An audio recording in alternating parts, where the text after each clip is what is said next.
नमस्कार सर्वांना, श्री स्वामी समर्थ। उद्या 5 नोव्हेंबर या दिवशी आहे त्रिपुरारी पौर्णिमा। तर या दिवशी आपल्याला त्रिपुर वात ही भगवान शंकरांच्या मंदिरामध्ये प्रज्वलित करायची आहे। अशी ही 750 वातीची एकच वात ही त्रिपुर वात ही आपल्याला पूजा साहित्याच्या दुकानामध्ये मिळून जाते।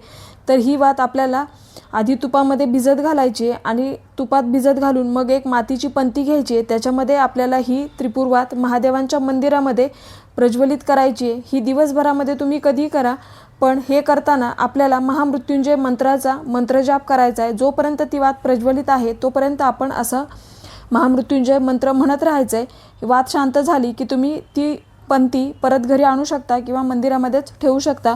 तर अशा पद्धतीने त्रिपुर वात ही आपल्याला त्रिपुरारी पौर्णिमेला उद्या भगवान शंकरांच्या मंदिरामध्ये प्रज्वलित करायची आहे। जर तुमच्या जवळपास कुठे भगवान शंकरांचं मंदिर नसेल तर तुम्ही घरी अशी त्रिपुर वात प्रज्वलित केली तरी चालेल। सर्वांना श्री स्वामी समर्थ।